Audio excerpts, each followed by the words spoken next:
ناظرین آپ کو بتاؤں کہ یہ بھارتی سفارت خانے جو ہیں یہ دہشت گردی کے کمانڈ اینڈ کنٹرول سینٹرز ہیں۔ سفارت کاری وہ حفاظتی چھتری ہے جو مختلف ملکوں کے درمیان تعلقات کو استوار رکھتی ہے، اور سفارت خانے وہ مقامات ہیں جن کے دروازے دشمن کے لیے کھلے رکھے جاتے ہیں۔ یہاں اختلافات کو صرف اور صرف مذاکرات کے ذریعے حل کیا جاتا ہے، اور اسی لیے سفارتکاروں کو امن کا سفیر سمجھا جاتا ہے۔ لیکن بھارت کے سفارت خانوں کا کردار معمول سے ذرا ہٹ کے ہے۔ بھارتی سفارت خانے دہشت گردی اور مجرمانہ سرگرمیوں کے کمانڈ اینڈ کنٹرول سینٹر کے طور پہ کام کرتے ہیں۔ وہ بیرون ملک نگرانی اور خفیہ آپریشنز کے نگران ہیں، اور ضرورت پڑنے پہ اپنے نیٹ ورکس کو ریسکیو کرتے ہیں۔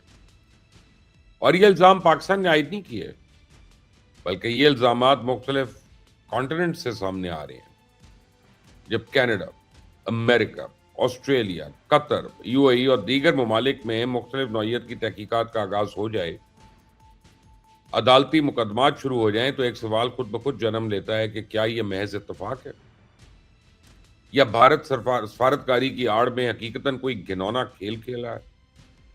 تو آج میں تو افواہوں یا جذبات کی بنیاد پہ کوئی بات یا کوئی دعویٰ نہیں کروں گا، بلکہ میں عدالتی دستاویزات، زیر سماعت مقدمات، سرکاری بیانات، سفارتی واقعات اور انڈین میڈیا کی اپنی رپورٹس کو بنیاد بنا کر یہ بات ثابت کروں گا کہ پوری دنیا میں قائم بھارت کے سفارت خانے دہشت گردی کے کمانڈ اینڈ کنٹرول سینٹر کے طور پہ کام کرتے ہیں۔ تو بھارت نے اس سلسلے کا آغاز افغانستان سے کیا، تو اب پاکستان کی سرحد کے ساتھ ملک کا تمام افغان شہروں میں اپنے کونسل خانے قائم کیے تھے، اور ان کونسل خانوں میں تعینات را کے اعلی افسران پاکستان میں حملوں کے لیے مختلف دہشت گرد گروپس کی مدد و معاونت کرتے تھے۔ تو اس وقت ہم پوری دنیا کو دہائی دیا کرتے تھے، لیکن تب ہماری بات پہ کسی نے کان نہیں دھرے۔ ہم نے ناقابل تردید شواہد کے ساتھ اقوام متحدہ کو ڈوسیز بھیجے، سنوائی نہیں ہوئی۔ لیکن آج کینیڈین حکام بھارتی ہائی کمیشن کی سازشوں کا اس کو بے نقاب کر رہے ہیں، اور اس کو بھارتی سفارت خانے کو سازشوں کا گڑھ قرار دے رہے ہیں۔ میں آپ کو ایک کینیڈین انٹیلیجنس آفیسر کی گفتگو سنواتا ہوں۔ وہ پوری دنیا کو بتا رہے ہیں کہ کینیڈا میں انڈین ہائی کمیشن مجرمانہ سرگرمیوں اور دہشت گردی کا کمانڈ اینڈ کنٹرول سینٹر بن چکا ہے۔ سنیں ذرا۔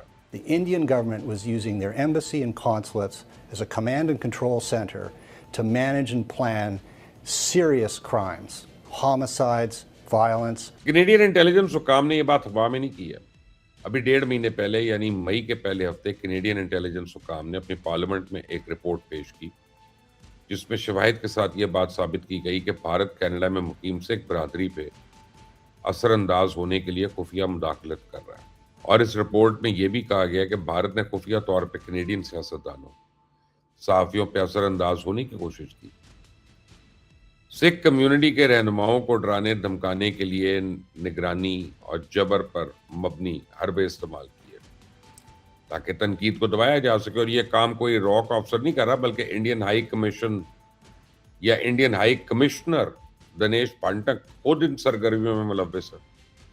اور یہی وجہ ہے کہ خالصتان کے حامی آئے روز ان کی رہائش گاہ کے باہر دھرنے دیتے ہیں، احتجاجی مظاہرے کرتے ہیں، سڑکوں پہ اس کے پتلے نظر آتش کرتے ہیں۔ اور کینیڈا کی رائل ماؤنٹڈ پولیس جو ہے، انہوں نے پچھلے کئی سال سے بھارت پہ لارنس بشنوئی گینگ کی سرپرستی کا الزام بھی عائد کیا ہوا ہے۔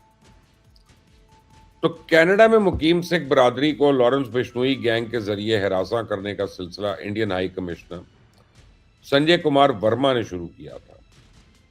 سکھ رہنما ہردیپ سنگھ نجر کے قتل کے بعد کینیڈین حکومت نے Indian high commissioner Sanjay Kumar Verma کو ناپسندیدہ قرار دے کے ملک سے نکال دیا، لیکن اس کے بعد دنیش پھاٹنک تو اس سلسلے کو عروج تک لے گیا۔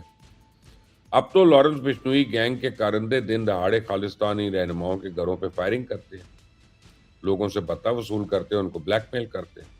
تو کینیڈین حکام نے شواہد کے ساتھ ثابت کیا کہ کینیڈا میں ہردیپ سنگھ نجر کے قتل اور امریکہ میں پنو کے قتل کو سازش میں یا اس کی سازش میں بھارتی حکام اور خفیہ ایجنسی را براہ راست ملوث ہے۔